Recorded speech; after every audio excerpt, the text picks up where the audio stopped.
তারপরে কেমন আছে? অনেক মজা হইতে সেই দেখতে চাচ্ছে। ফেসবুকে পরিচয়, এরপর প্রেম। বিয়ের কথা বলে প্রেমিককে বরিশালে ডেকে নিয়ে 50,000 টাকা শপিং করে পালিয়েছেন প্রেমিকা।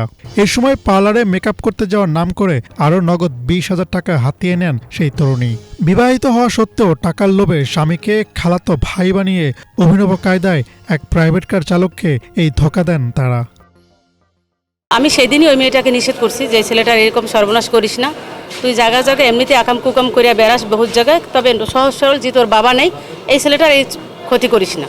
তো বলছে আপু ঠিক আছে আমি কখনো করবো না। গত পরশু দিনকে ও আমার বলে যে আপু এই ঘটনা আমার সাথে ঘটছে, 1.5 বছর ধরে ওর সাথে আমার রিলেশন চলছে, ইভেন ওই 1.5 বছরেই ও বিভিন্ন কাজ দেখাইয়া বিভিন্নভাবে ওর টাকা পয়সা যা ও ইনকাম করছে সবই ও মেয়ে নিয়ে খাইছে, যার প্রমাণ এখন আমাদের হাতে অনেক কিছুই আছে। খোঁজ নিয়ে জানা যায় গত 5 মে প্রেমিকার আশ্বাসে ঢাকা থেকে বরিশালে ছুটে যান আল আমিন নামে এই যুবক।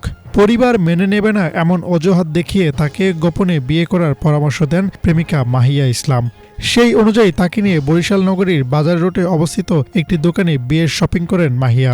এ সময় তার সঙ্গে থাকা খালাতো ভাই অর্থাৎ মাহিয়ার স্বামীকে বিয়ে উপলক্ষে একটি পাঞ্জাবি উপহার দেন আল আমিন।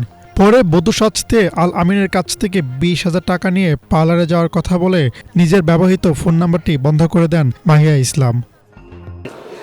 চাচা আমার ফেসবুকে পরিচয় হয়, ওইখান থেকে আমাদের একটা প্রেমের সম্পর্ক হয়। বিভিন্ন সময় আমার থেকে টাকা চাইতো, বিকাশে লেনদেন হয়েছে অনেক। কিছুদিন আগেও আমার কাছে একটা মোবাইল চাই। আমি বলছি তোমার মোবাইল দিও, সব কিছু দিও, তুমি আমাকে বিয়ে করো। তারপর আমি ঢাকা থেকে সরাসরি আমি বরিশালে আসি। কসমেটিক যাবতীয় একটা বিয়েতে যাবতীয় যা লাগে আমার যা সব মার্কেটিং করা আমার জন্য করায়। পার্লার সাজতে যাবো, টাকা দাও, পরে আমি আর ক্যাশ টাকা দিই। ছেড়ে আসছিল আমার কাছে পড়েছে, সেটা হলো খালাতো ভাই। পার্লার সাজার কথা বলে চলে গেছে। আমি ঘন্টাখানিক ওয়েট করছি, ফোন দিছে যে কাঠপট্টি একটা পার্লারের নাম বলছে, ওইখানে আসেন।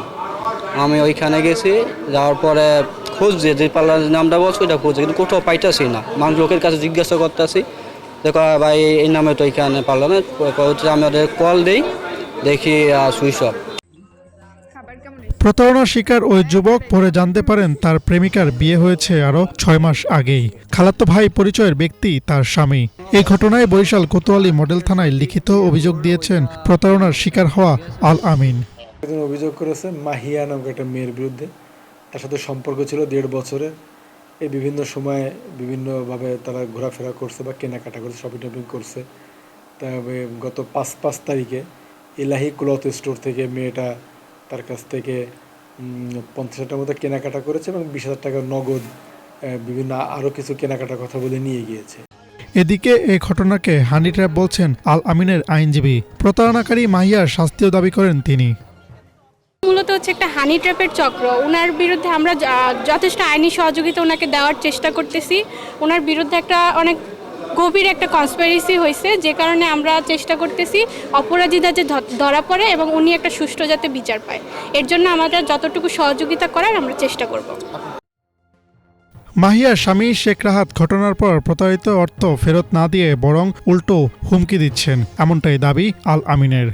অনেক ডকুমেন্টস আছে কিন্তু আমাদের কাছে, ঠিক আছে? তুমি যে দীর্ঘদিন ওরে ডিস্টার্ব করছো, অনলাইন নাম্বার দিয়ে ফোন দিছো, ঠিক আছে? হাজার হাজার নাম্বার আছে অনলাইন নাম্বার, ঠিক আছে? নাম্বারগুলো সম্পূর্ণ তোমার। এগুলা ডাইরেক্ট মনে করো যে তোমার সাইবার ক্রাইমে মামলা দেবো, ডাইরেক্ট সাইবার ক্রাইমে মামলা দেবো একটা, আর বরিশাল নলছিটি থানায় মামলা দেবো একটা, ঠিক আছে?